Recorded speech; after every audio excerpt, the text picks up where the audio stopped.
Welcome to the Top M&A Entrepreneurs. Today, my guest is Richard Parker. Richard and I have known each other for a while because almost 20 years ago, I bought a course, how to buy a business from him. And he's been buying and selling businesses for 30 years. Welcome, Richard. Thank you. It's good to be here. And it's nice to put a face to an email or to an order confirmation. I appreciate you having me. Yeah. So when I said, I think I bought a course from you, you went back in your database and checked. And that was back in what, 2005? 2000. I was old enough that I had to go into the old database. I mean, I first looked at the order search and then I said, he's not even here. And they said, wait a minute. I know we redid the database in 2007 and sure enough, dug it up and there you were in 2005. I think it was December 2005. Oh my God, that's a long time ago. Anyway, so let's start by how did you get into buying and selling businesses? And I know that you released that course, but what were you doing before that? And hey, I'm going to get into buying and selling businesses. Okay. So this goes back, I hate to date myself, but this goes back to about 1990. I was working for a company. I was doing quite well. I was a vice president of a consumer products company.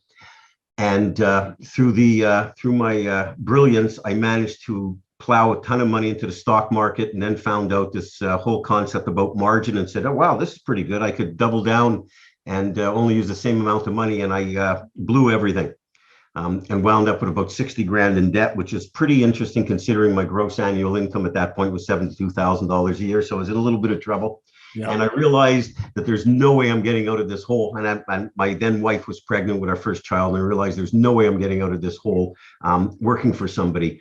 So I decided to go into my own business. And the first business was actually not an acquisition. It's a business that I started. I became an independent rep for the company that I was working for. They were in they were selling off one of their divisions that I was running. And I negotiated with the company that was buying them to be their independent sales rep for the territory of Eastern Canada. And shortly after doing that, probably about a year into it, I realized that, growing the business, I either had to bring on more products or perhaps I should buy out some competitors or buy out some products that I was representing. So I did that and continued along that road, doing a little bit of distribution, mostly manufacturers, rep work. And then I acquired a line called Sega Video, which at that point in time and it was sheer dumb luck. I mean, it has nothing to do with brains. I was just got lucky. That was at the point in time when Nintendo owned 80% of the market, Sega owned 20, and within about 18 months that flipped. And I just happened to be there at the right time. And wait a minute, you owned the license to sell Sega? I had the Eastern Canadian distribution rights. Oh my God. So and when you say, oh my God, you remember the time when it was like Sega, everything was going crazy. And it went crazy. But that was at the time, it was 92. And just when I started, really, Nintendo, it was an 80-20 split. I mean, Sega was really nowhere. It was all Nintendo. And then that flipped, right? Because they came out with the Sega Genesis and the business exploded. And my business, my repping and distribution business, which was doing a few $1 million a year, went to a little over 30, went just absolutely bonkers. And I had made a couple of other small acquisitions along the way and started getting a bit of a reputation in my town in Montreal of amongst my peers of knowing how to buy some businesses. So I started helping out some people. And then that took me to about 1996. And at that point in time, I was making more money than the whole senior executive at Sega, and they weren't very happy. They were very happy because of my sales, but they weren't very happy when they were writing the checks, I guess, when they realized what they were making. So they bought me out, which was perfect, and which I anticipated going into the contract. I knew that would eventually happen. It generally does when a independent rep starts doing too well. They try to convert them to house account and that protection in place. Yeah. So I sold that and I decided I was going to move to Toronto because that's where all the major head offices were moving. Quebec was continually going through its language issues, as I'm sure you read about. Yeah. And then I decided, what the heck, once I'm moving, I'm going to move somewhere warm. I hated the winter. Outside of being an avid hockey player, I hated the winter. So I decided to move to Florida, got involved in a golf venture down here. And was continuing looking at, making some acquisitions.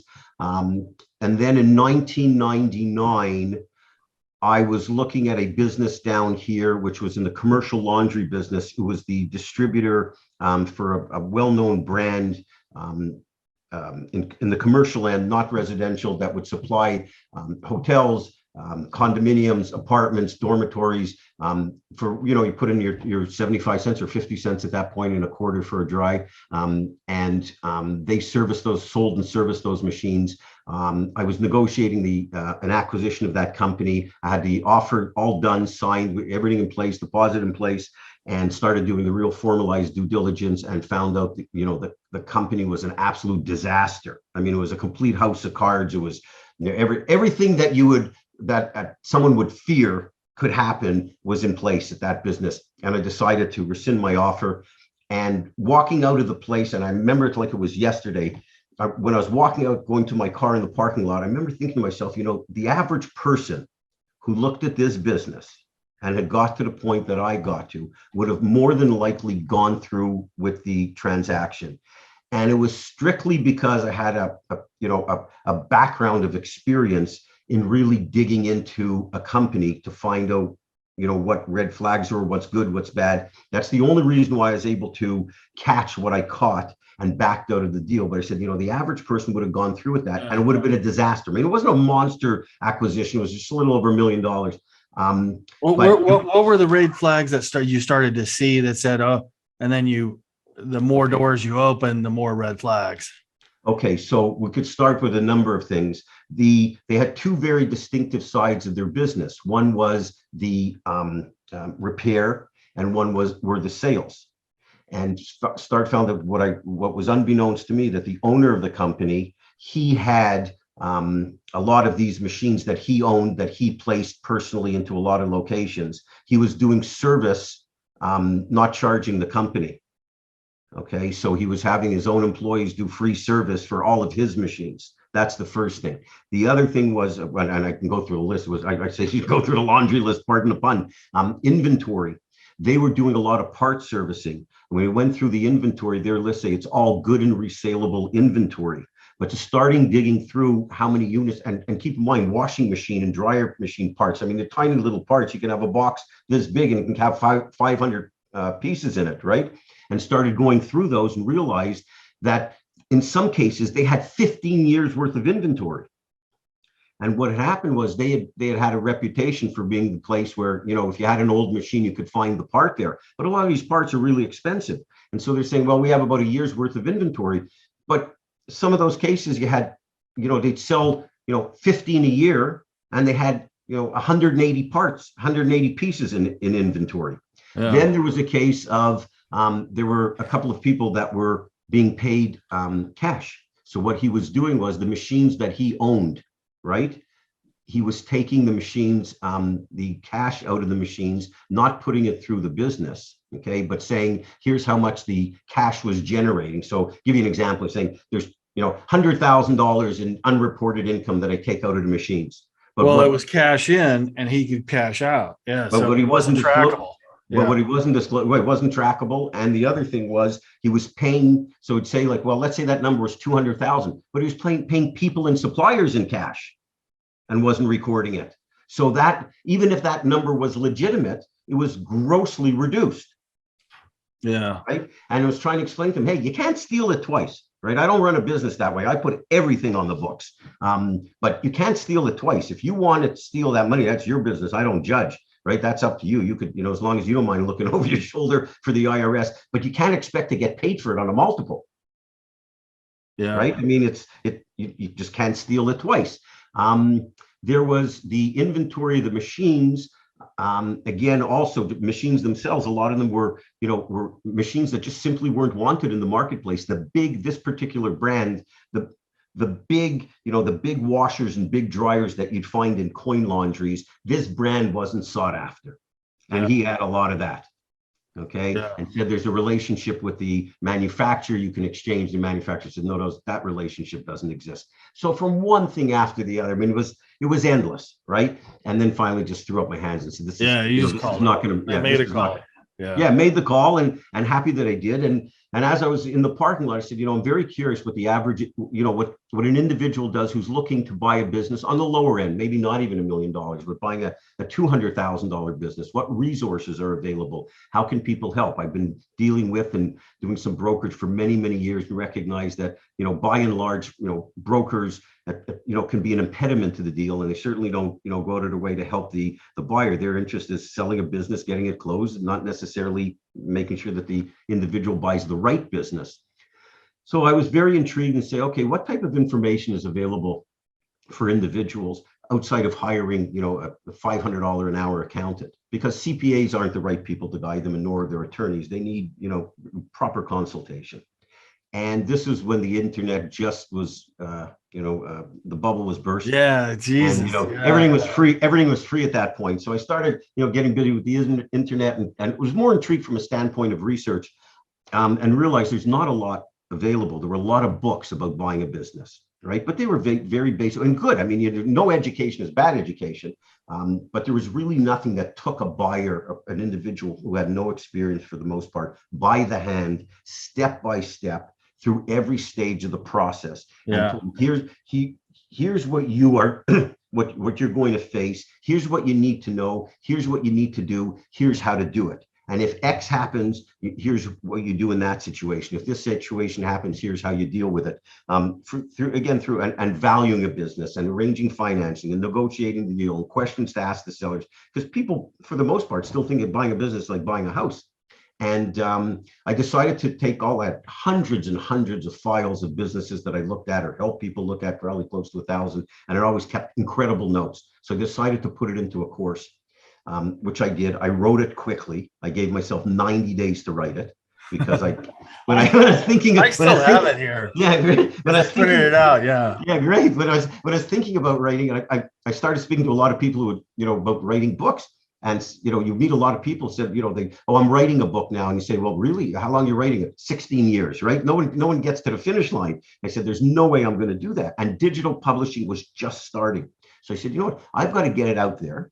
And if I have to make changes, I'll make changes on the fly. I didn't want a publisher. I'd had a couple of publishers. Once I produced this and sent it to a couple of publishers, there was a high level of interest, but I didn't realize that publishers don't promote your books. Yeah. Right. You got to do the promotion. So I said, what the heck with them? What do I need these guys for? And so I launched it online April 23rd, 2001. And the night before we pulled the trigger to go live, I remember my wife asking me, how many think you're going to sell?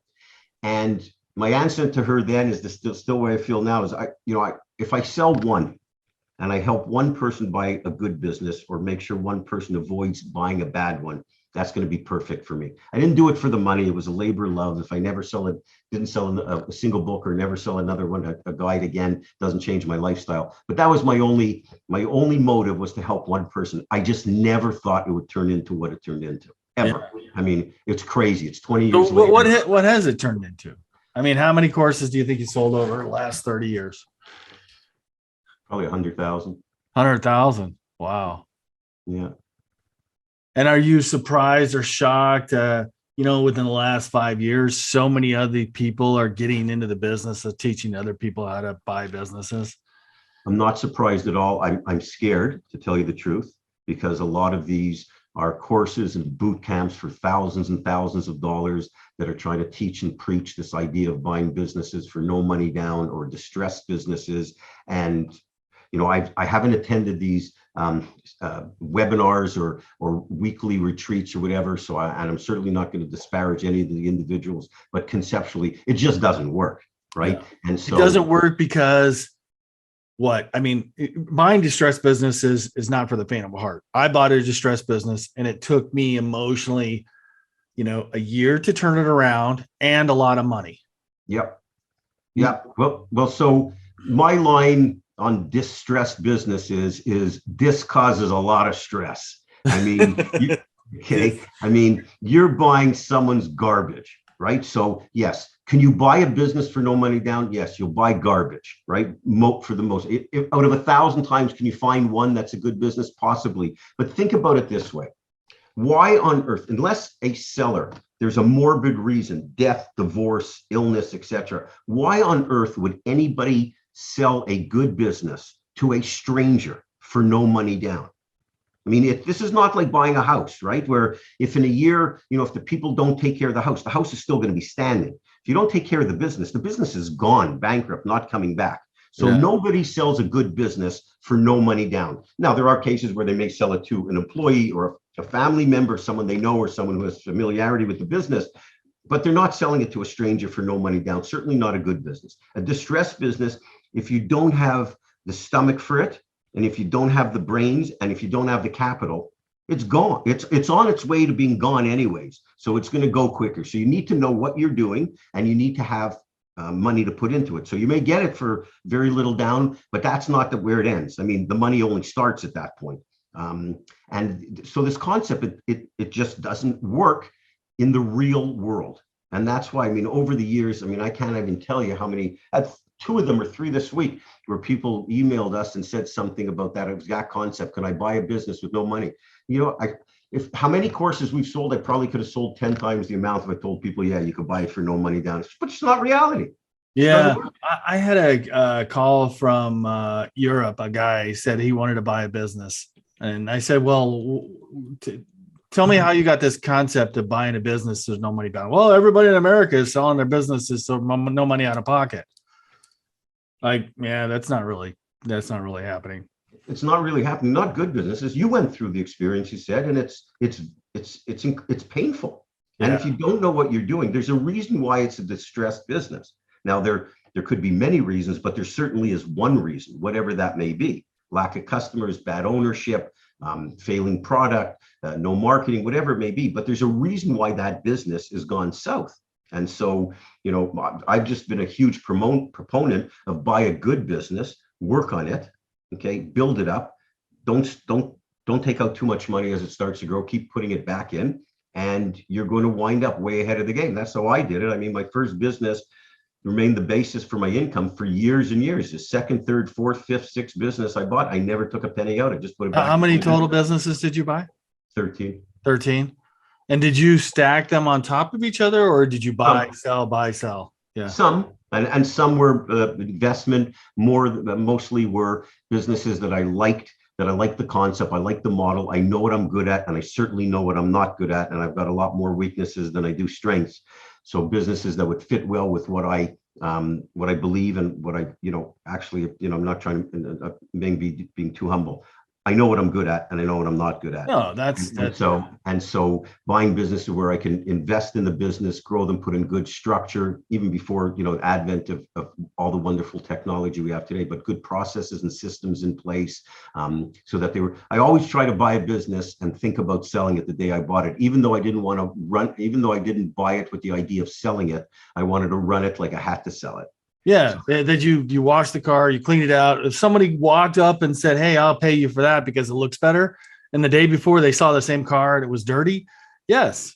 That's a great analogy. It's exactly that, and it also made my life easier, right? So, because if you have a business and you put in the front end work and get the procedures and policies and systems and good people into place, then ultimately it makes your life easier from a standpoint of running it. You can go away on vacation with a clear head. If someone leaves, you're not worried that the whole thing falls apart. You know, all of these components to it just become better when the time comes to sell. You know, the important things, there's a few things that are important when you sell a business. You want to have clean books and records, right? It should be able to, you should have a good buyer pool, and you want to be able to make sure that it can transition well to a new owner, assuming that individual or group has the right people. And so you can pre-plan for that from the day you start or buy your first business.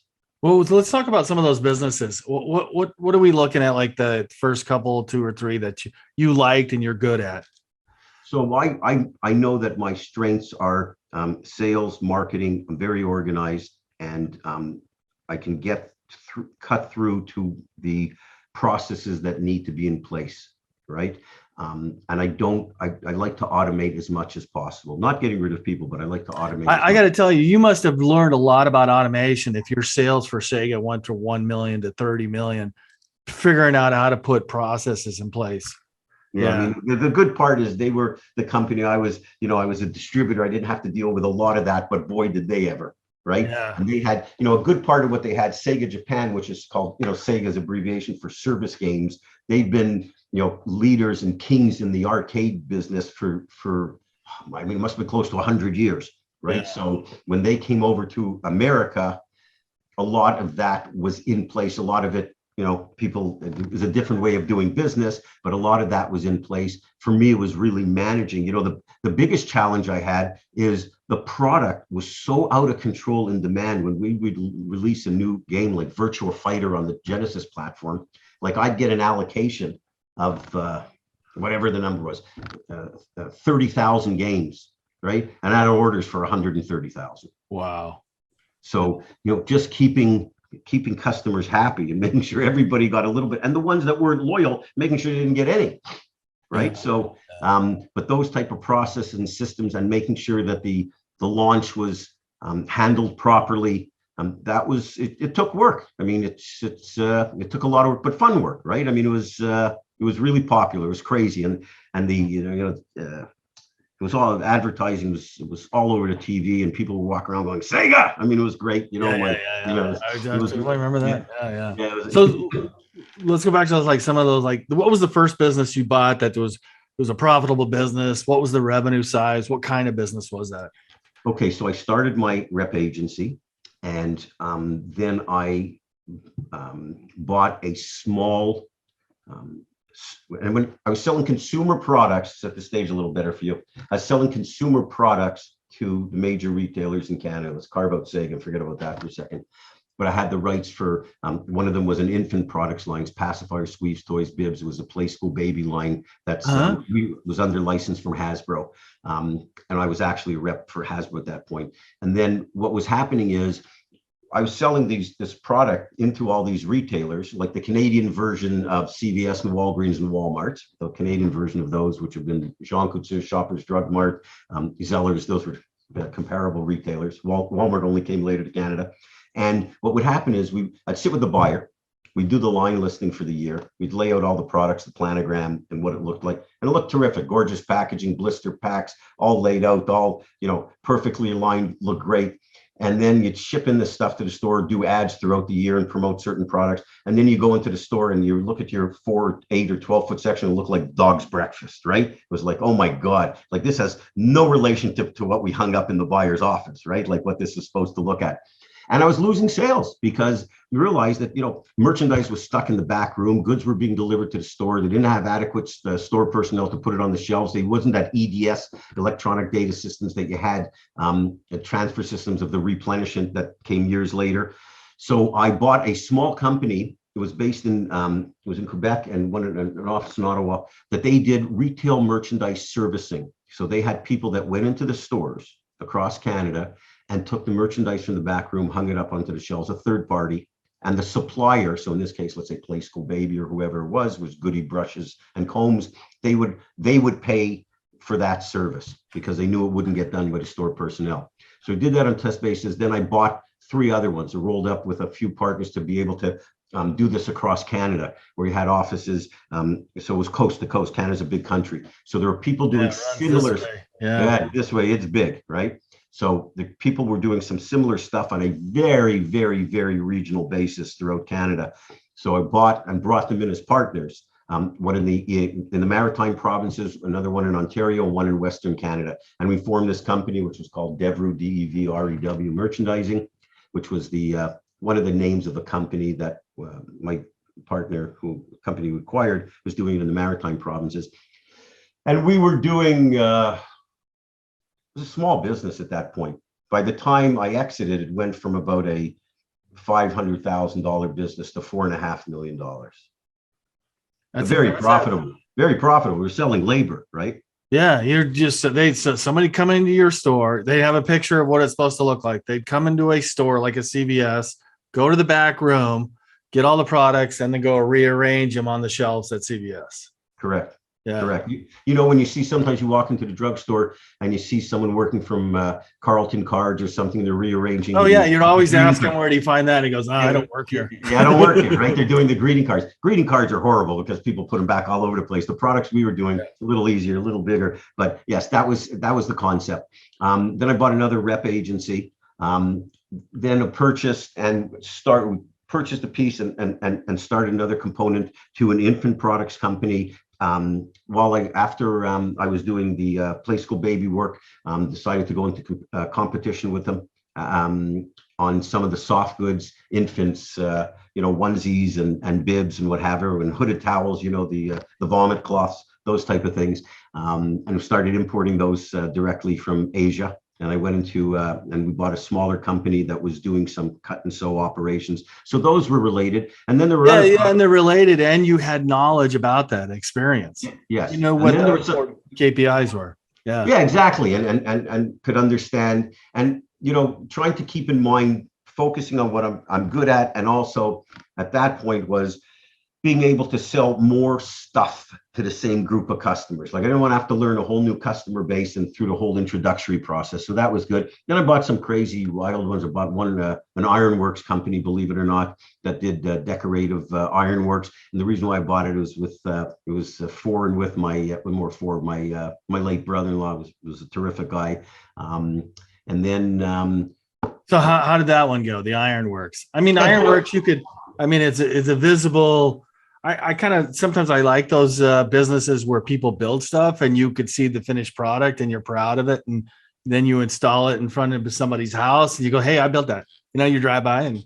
You know what? It's a great point, because there's an enormous level of satisfaction and gratification versus selling, someone a stack of bibs, right? That they're putting in the retail store. Yeah. Yes, there's a very high level of gratification, and it was done on a small scale, but it was really, really nice. We did a lot of,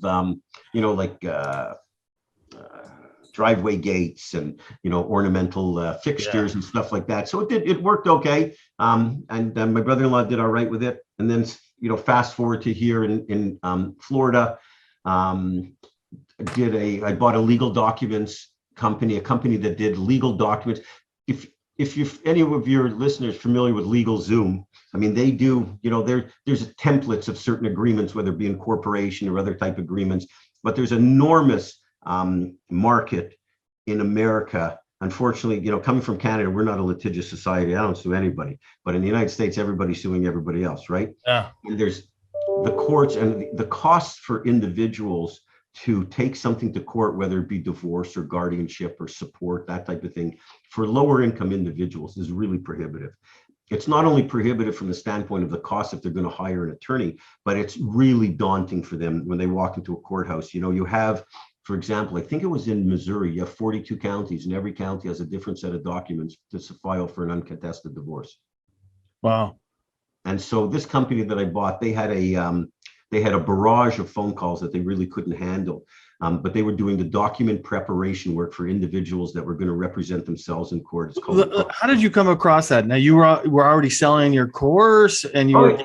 Yeah. So yeah, sorry about that. If the chronology is off, I was selling my course. I was doing a lot of intermediary work. This was in 2009 when the market really crapped out. The brokerage, intermediary work, acquisition business dropped substantially. And during that time, I said, I'm just going to buy a couple of businesses, put some systems in place and build them up. I don't care about the recession. I mean, there's plenty of businesses that do well in a recession. And there's plenty of businesses that, have stuttered a little bit that I could acquire and build them up. And I bought that. That was a fellow. We used to work together. He used to work for me in the golf business. I told you about when I first moved to Florida. And he was a salesman for me, and he was selling for this particular company. We're sitting around his house one night and just talking, and he was telling me about this company that he's working for. And he's telling me they can't handle the amount of calls that they're getting. So wait, time out. Right? Oh, I need to have a conversation with you. Yes. Anytime there's like pull from the market, you go, how do I get involved in that? Yeah. Right. I mean, the hardest thing in business, if you buy a business where you have to create demand, I mean, it's so expensive and it's darn near impossible most of the time. So here you had a business, and I said, well, give me an example. Like when you say you can't handle the calls, right? He said, oh yeah. He said, like the company gets like 1,500 calls a day. He said, and we're like, 6 salespeople, and they're not. So I dug in, and I trusted him implicitly. So dug into the product that they're doing. I want to make sure, of course, that it's legal, right? Because if you're going to court, you want to make sure what they're doing was legal. And of course, it's called pro se, P-R-O-S-E, pro se litigants, or people who represent themselves in court. Not every jurisdiction or every county in every country, in every state allows it. There's certain cases that they can, for example, bankruptcy, you can't use a document preparer. right? But most cases, custody, support, divorce, uncontested divorce, guardianship, those can all be done by pro se litigants. And so what this company had was, spoke to the owner, and there's documents all over the place, right? Like I said, those 42 counties, I think it was in Missouri.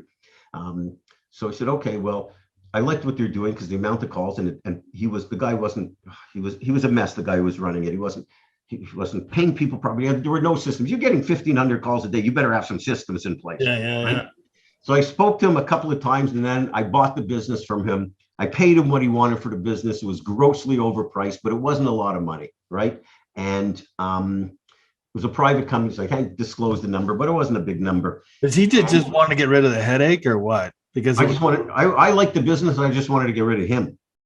Yeah, but he just wanted to get rid of it because it was a headache to him and he couldn't figure it out. He was a moron. Yeah. I mean, he really was, and I hope he's listening. Right? I mean, it was like there was a case of, as I dug in, there were people, and I found that after people that he had taken money from, he didn't do their documents, didn't have the document prepared done. It shouldn't have been done in certain county. So the first thing I did was I went through all of the files, found out what was incomplete, where money was taken, got in touch with everybody. If they didn't have their files done and they couldn't be done, I just wrote them a check, gave them back their money.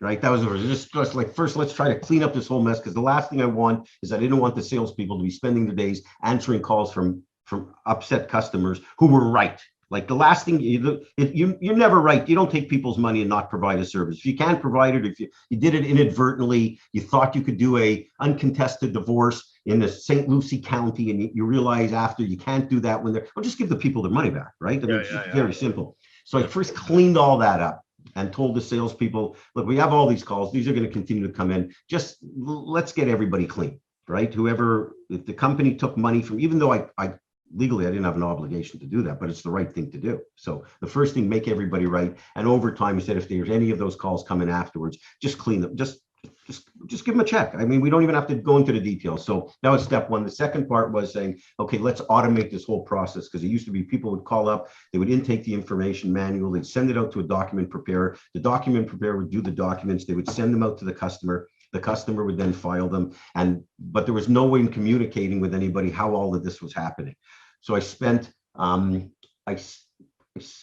that point in time, I think it was $50,000, and automated the entire system. The only manual thing that was done was the actual answering of the phone call. Because I wanted a human to answer the call. Other than that, all the customer information was entered in the system. We got the right software for that, or developed it ourselves. Built ourselves, yeah. Built it ourselves. So we got copies of every single case that we were doing in every single county that we're doing, and we had the template documents put into a system by field, so that when you intake an order, you'd be able to quote the price exactly. You'd know exactly if we couldn't do a particular case in a particular county. Once that was done, it got uploaded. The information got uploaded and automatically triggered to a document preparer who would specialized in or was in that area or had previously done similar documentation for the similar type of case in that county. So it went through tiers.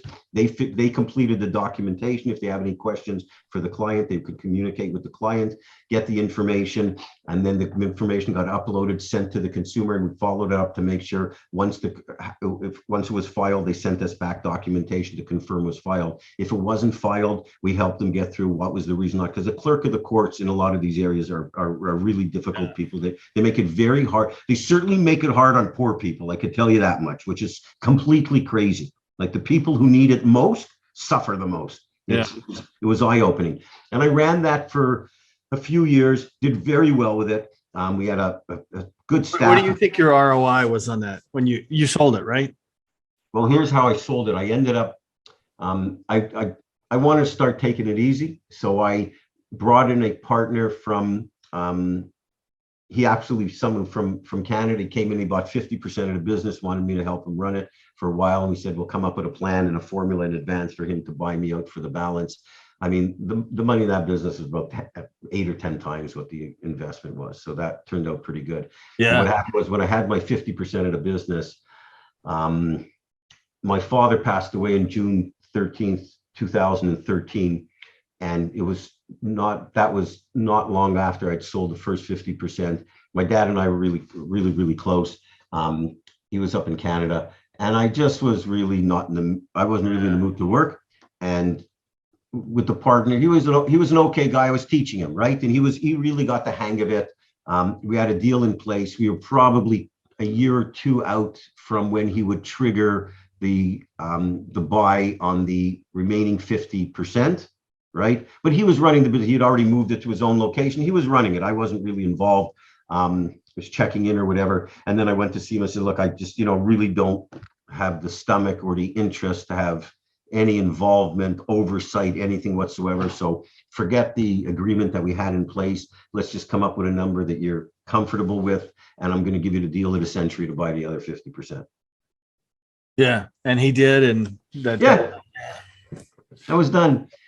And then I went into, I'd helped I'd been hired by a family, a very well-known family in America in the investment business. They had hired me in about 2007 to mentor one of their sons who was looking to acquire a business in Florida. We worked together for a number of months, and then he ultimately decided to go work in the family office, which is, family office invests the family's personal wealth, which was just starting out at that point.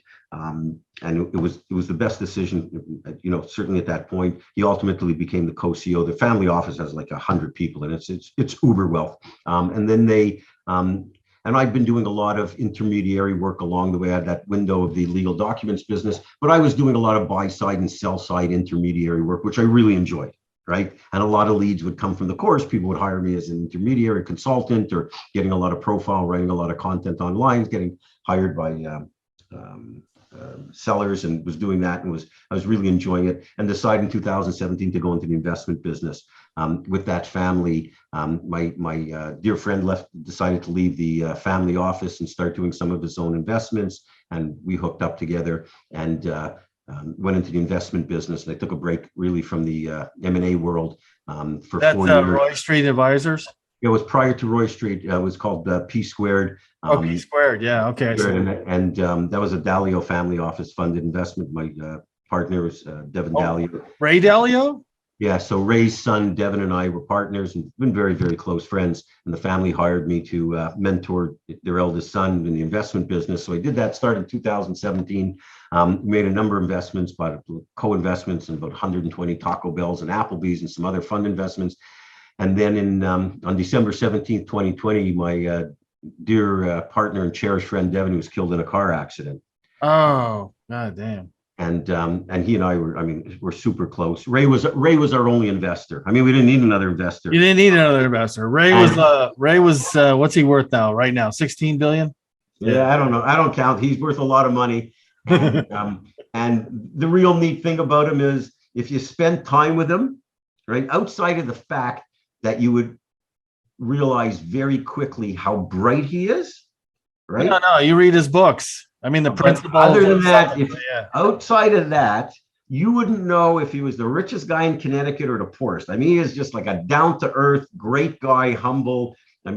Our families, they're extended family to me, and vice versa.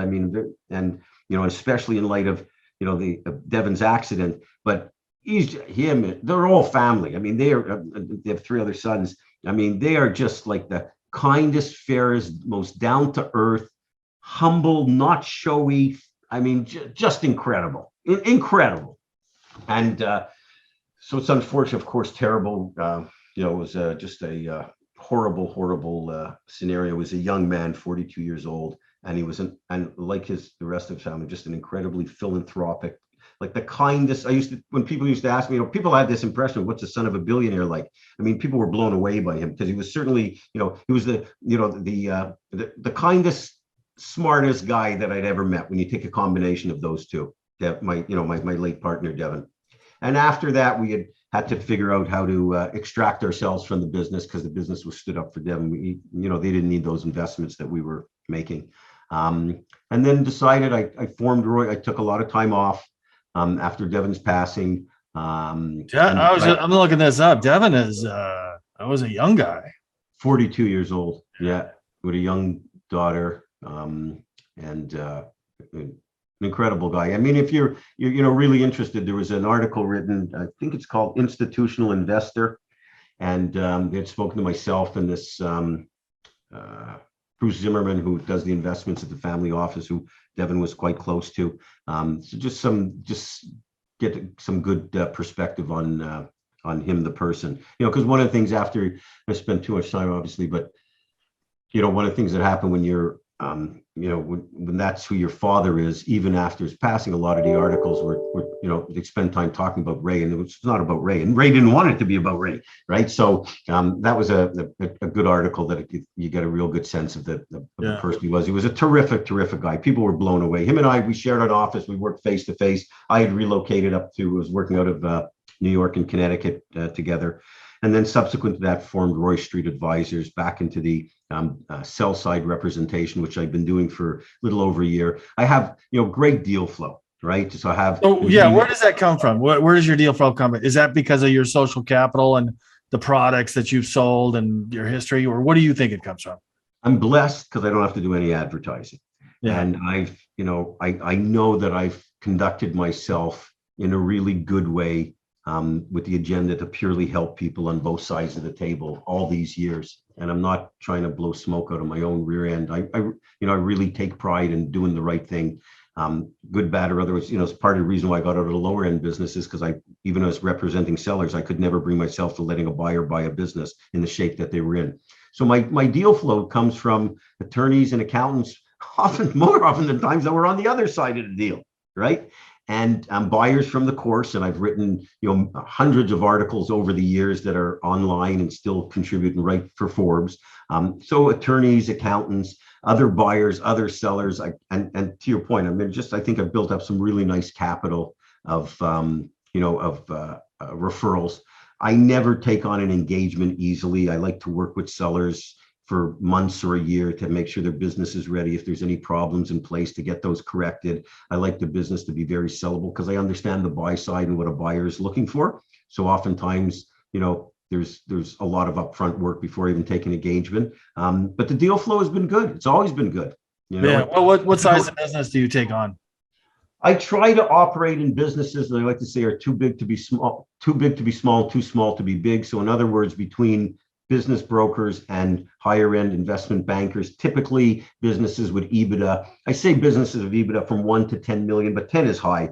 Because once you start getting to 10 million, there are people that are better suited than me to handle those size transactions. So the sweet spot is really businesses of $1 million to $5 million of EBITDA. Okay. Yeah. And I like those. You're dealing very often with a more sophisticated person. And I'm not, saying that in a negative way related to owners of smaller business. They don't put stuff in place, or there's, they're not, the buyer's not getting what they think they're getting, but, and you can work with them. Very often they have a second level of management in place. And they have the capital if it requires some work to get it ready for sale, to get some systems into place. They have the capital to do it. So it's a nice, and they're hard to finance. So this way, I don't have a lot of competition. Like there's very few, investment bankers that work in my swim lane. They like bigger deals, or or the business brokers like much smaller or smaller deals. So it's a good spot for me. Yeah. And you find, or you already have a network of sellers to help them. So let's say somebody finding a buyer that needs to finance it. Yeah, and the financing is always a challenging part, right? But their deals are financeable, right? Combination of SBA, seller financing. Sometimes there's some of these search funds. Sometimes it's, the business where I play are businesses that could be purchased by private equity firms as an add-on. Unless you get to the $3 to $5 million EBITDA range, they're not buying that as a platform company. But the smaller ones, they look at for add-ons to their existing business. So I have a really good network of prospects. Yeah. Let me go back to that course that you wrote 32 years ago. You think that in 90 days, you think that what you wrote then is still relevant today, or how much have you updated that course since then? Okay, so you asked great questions, by the way, and I wrote it was in 2001. You know why I love that business, similar business, why I like the intermediary business, because I could do it till I die. On the course business, and it's, really this course, 548 pages with lots of worksheets and valuation spreadsheets and formulas. If I were to look at the business for sale market from 30, 40 years ago to Liz now. Like if I died and came back in 20 years from now, I'd probably have to change 20 pages, right? The process hasn't changed. Certain businesses, you've got the advent of social media or some of other, financing may have changed somewhat, or the areas for financing, but the whole concept of identifying the type of business that's right for you, how, the internet has changed how we search for it, but the business, how, what's right for you. Questions to ask the seller, how you conduct due diligence, the valuation to place on it, the negotiation, tying it up and closing the deal. There's been no changes. None of that, where the way you said that, will ever change. Yeah. Never. It's 80 to 90% of the process remains the same. There are changes. So for example, 20 years ago, you couldn't think of buying an online business, or retail has changed, but the process of buying a business has stayed the same and is not going to change. Like I said, if I died and came back in 20 years from now, I'd have to rewrite 20 pages. Now, with that said, I update the course every year and update it as much anecdotally. I try to keep stuff that's trendy away from it, because I let anybody who buys our course email me at any time, and I'll get onto the phone with people. I'm on the phone all day long with people who buy our course and help them, and I never charge them. And happy to help them and provide some consulting. So they email me. So something that's topical or trendy, it's best reserved for not being memorialized in a course, which is because it could change in a year from now. Interest rates, for example, or that type of stuff. So yeah, there's, we do the updates every year, but it's a small percentage. And I try to, through our articles and the interactions I have with our clients who can call me or email me, the more topical or stuff that may be more applicable today is always addressed. But again, to the original question, by and large, I mean, it's like 80, 90% at least that's the same. Yeah. So let me ask you about this, since you've probably been through a few cycles. Inflation's up, interest rates up. How does that change buying a business? Harder to get financing for a business? I wrote an article last week in Forbes. If anyone wants to check it out, the Forbes blog. I'll check that out. Yeah. Under my name, and my heading was, inflation is not going to have any impact on the business for sale market. I don't think it will. If you go back in time, interest rates have always gone up and down, right? So we've gotten used to this idea of borrowing money, cheap capital.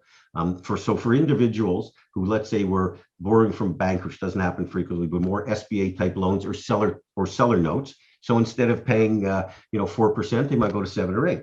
Okay, so that's the only difference. But relative to the business size and what it's going to cost you over the long term, it's not a massive amount of money. I don't think it's going to change it. I think businesses that may decline as a result of the economy, that of course can have an impact. I do believe that valuations are going to have to come back down to normal on the lower end of the market, because they've gotten, like, people are smoking crack what they're asking for the business. It makes no sense. It doesn't make sense from an ROI perspective. So on the lower market, I believe those multiples are going to come down. With PE firms that are making investments. The big, what 13 trillion or more. Yeah, that's not changing. They got to deploy, the money's got to go somewhere. If they don't buy businesses, they got to give back the money. So they're not giving it back. So what'll happen on that end, I believe, the interest rate, they'll just put more equity into the deal.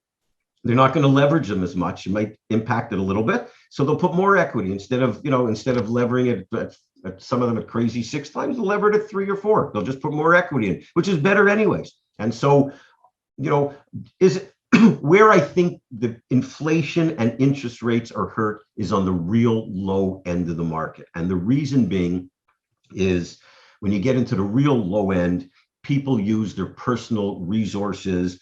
They oftentimes will take a home equity line to fund a down payment. That might get a little scary for them. They don't have the same capital. People individuals never bought a business before. This is a massive decision, biggest decision you probably ever make in their life. They may not have the mindset to do it during a recessionary period. And so for that low end, yes, I think it'll have an impact. Outside of that, I don't think it'll have any impact at all. I really don't. Yeah. And we just keep chugging along. We keep chugging along. I mean, some businesses are going to, disappear or get hurt because of the economy, and those won't get sold anyways. I mean, if you go into the business for sale websites of the lower market, I mean, 75% of those businesses never get sold. So 75% still won't get sold because they're crap businesses, right? But once you move up a little bit, I just, and I'm not trying, I deal in reality. I'm not just this, crazy optimistic, nothing but blue sky guy. I mean, I just do not believe that unless it's catastrophic, I just don't see it having a big impact. I think in some cases it'll help. I think some valuations, I think some multiples will drop, and some direct to consumer businesses will suffer. But where I play anyways, and especially with PE firms, I don't see any dip at all. Because at the end of the day, they got all this capital, like you said, with 13 trillion. I mean, it's got to be deployed. Yeah. Richard, I really appreciate you spending the time with me today, sharing your wisdom and knowledge and experience on this. How do they find you to get that course? Diomo.com. It's the abbreviation for doing it on my own, DIOMO.com. And there's a whole series of, guides for specific. Yeah. And he writes for Forbes. Yeah. Yeah. Right.